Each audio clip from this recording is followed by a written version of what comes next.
বন্ধুরা, আমরা আজকে ঘোষবাড়িতে এসেছি একটা বিশেষ অনুষ্ঠানে। তোমরা বলো তো দেখি আমরা কি অনুষ্ঠানে এসেছি।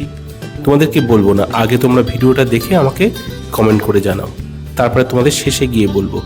চলো তাহলে আমরা এখন ঘোষবাড়িতে ঢুকি। আর এই প্রসঙ্গে তোমাদেরকে বলে রাখি, ঘোষবাড়ির সমস্ত অংশ আজকে তোমাদেরকে 2026 সালে কেমন অবস্থা রয়েছে ঘোষবাড়ি, তাই পুরো অংশটা তোমাদেরকে দেখাচ্ছি। ঠিক আছে?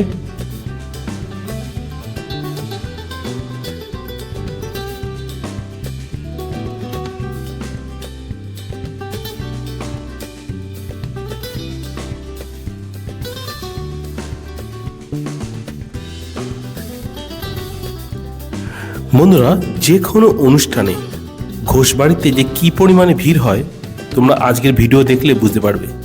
তোমাদেরকে বন্ধুরা বলে রাখি, আমি কিন্তু খুব সকাল সকালে ঘোষবাড়িতে আসতে পারি না, আবার খুব বিকেল বিকেলেও আসতে পারি না। আমার যেহেতু আমি একজন টিচার, তাই আমার সময় হয় দুপুরবেলাটাই ফাঁকা থাকে, তো সেই সময় আমি বিভিন্ন জায়গায় ঘুরতে যাই। তাই তোমাদেরকে দুপুরবেলা এসেছি ঘোষবাড়িতে, তো সেই অংশ তোমাদেরকে দেখাচ্ছি। তোমরা কিন্তু ভেবেচিন্তে বলো যে আজকে কি অনুষ্ঠানে আমরা এসেছি। ঠিক আছে? দেখতেই পাচ্ছ বন্ধুরা কি পরিমাণে লোক হয়েছে আজকে ঘোষবাড়িতে।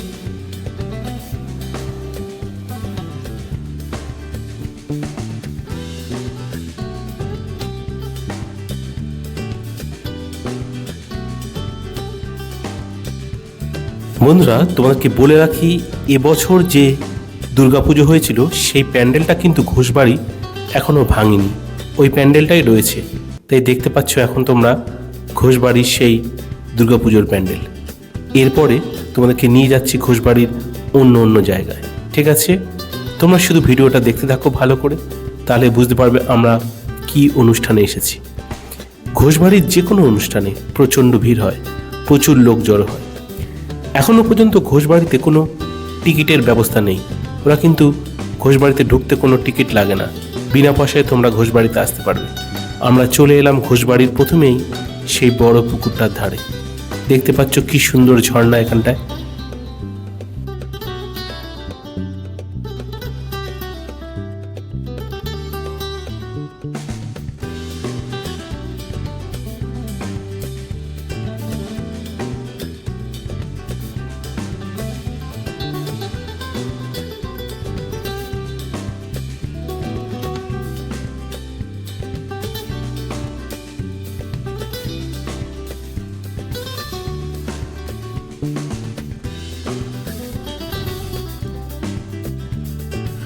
বন্ধুরা, তোমাদেরকে বলে দেই আমরা কি বারে এসেছিলাম ঘোষবাড়িতে।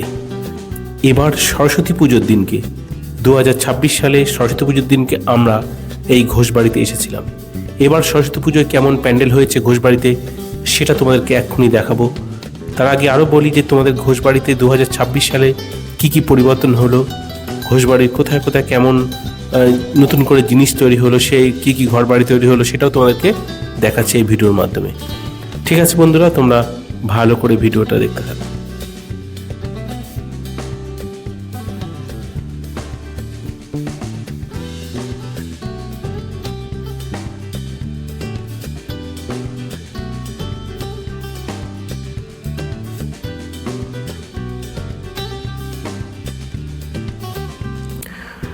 বন্ধুরা, তোমরা দেখতে পাচ্ছ এখন এটা হচ্ছে ঘোষবাড়ির মানে ঘোষবাবুর পুরনো বাড়ি।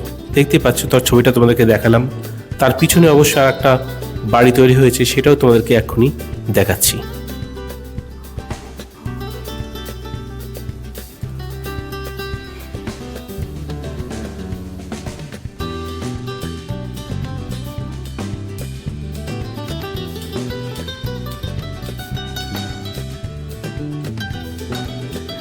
বন্ধুরা, তোমরা দেখতে পাচ্ছ যে ঘোষবাড়িতে নতুন করে একটা রাজবাড়ি তৈরি হয়েছে। কি সুন্দর তৈরি হয়েছে না? অনেকটাই কাজ হয়ে গিয়েছে রাজবাড়িটা তৈরির।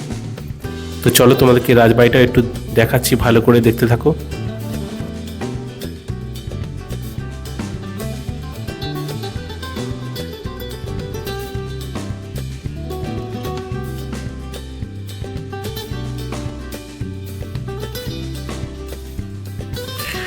এখন আমরা দাঁড়িয়ে আছি ঘোষবাবুর তৈরি হওয়া নতুন রাজবাড়িতে। একদম আগেকার রাজবাড়ির আদলে কিন্তু এই বাড়িটা তৈরি হয়েছে। দেখতেই পাচ্ছ কি সুন্দর। তো চলো এবার তোমাদেরকে সরস্বতী পুজোর প্যান্ডেলটা কেমন হয়েছে সেটা দেখাচ্ছি।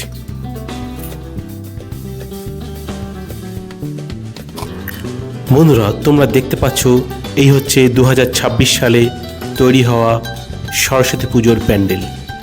এবার কেমন প্যান্ডেল হয়েছে সেটা তোমাদেরকে ভালো করে দেখাচ্ছি। কি সুন্দরভাবে তৈরি হয়েছে এবার প্যান্ডেলটা। তো ভিতরে প্রতিমা কেমন হলো সেটাও তোমাদেরকে দেখাবো।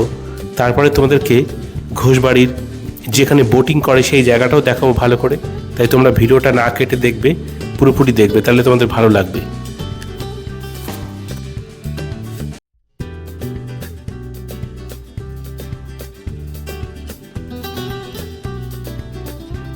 বন্ধুরা এবারে সরস্বতী পুজোর থিম ছিল থাকবো নাকো বদ্ধ খাঁচায়, দেখবো এবার জগৎটাকে।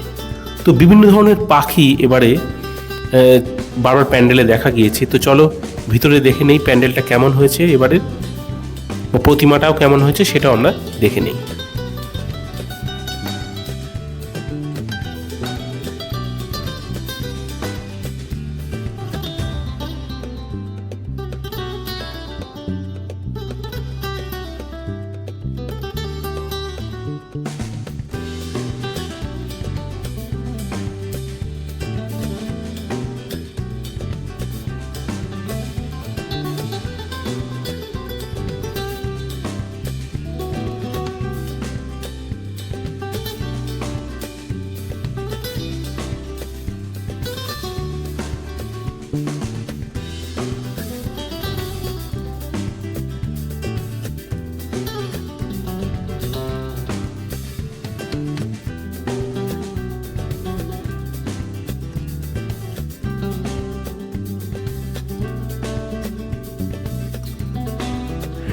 বন্ধুরা তোমাদেরকে বলে রাখি, এতক্ষণ ধরে আমি তোমাদের সঙ্গে রয়েছি, আমি দিলীপ বিশ্বাস, আর আমার চ্যানেলের নাম সুমিমান।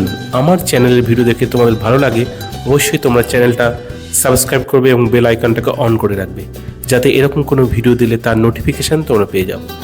সবাইকে অসংখ্য অসংখ্য ধন্যবাদ।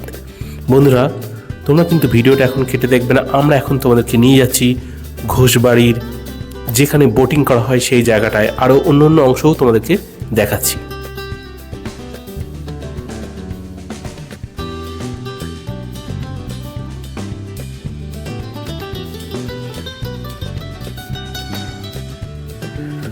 বন্ধুরা ঘোষবাড়ি এমন একটা জায়গা যেখানে বিনোদনের সমস্ত অংশই আছে। তোমরা যেটা যেটা দেখতে চাও সেগুলো সবই এখানে পেয়ে যাবে। আমি তো এক ভিডিওর মাধ্যমে সমস্ত অংশ তোমাদেরকে দেখাতে পাচ্ছি না, কারণ সেক্ষেত্রে ভিডিওটা অনেক বড় হয়ে যাবে।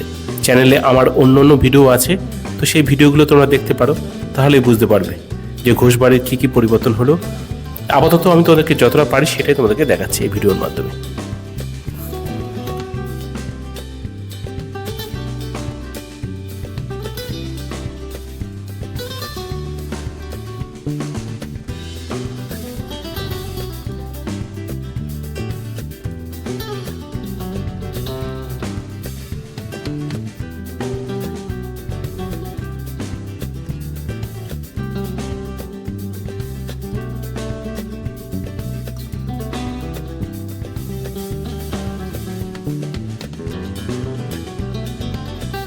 বন্ধুরা আমরা চলে এলাম ঘোষবাড়ির যেখানে বোটিং করা হয় সেই জায়গাটায়।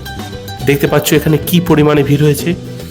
বন্ধুরা ঘোষবাড়িতে থাকার জায়গা, বোটিং করার জায়গা, খাওয়ার জায়গা সব কিছুই আছে। তোমাদের এখানে আসলে কোনো রকম অসুবিধা হবে না। যারা দূর থেকে আসতে চাও তারা অবশ্যই ঘোষবাড়িতে আসতে পারো। আসলে তোমাদের দেখবে এখানে সব রকম ব্যবস্থা রয়েছে তোমাদের জন্য, বিনোদনের সমস্ত রকম ব্যবস্থা।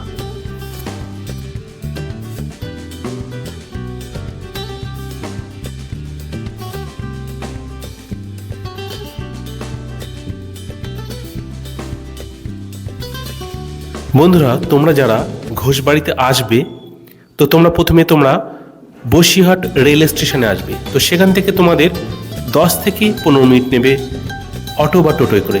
খুবই অল্প সময় নেবে তোমাদের যেতে। আমি তোমাদের তো বেশি করে সময়ের কথা বললাম। ঠিক আছে বন্ধুরা, তো আজকের মতো আমার ভিডিওটা এখানেই শেষ হয়ে যাচ্ছে। সবাইকে অসংখ্য অসংখ্য ধন্যবাদ ভিডিওটা দেখার জন্য। সবাই ভালো থাকবে। খুশিতে থাকবে আর সবাইকে ভালো রাখবে। Bye bye.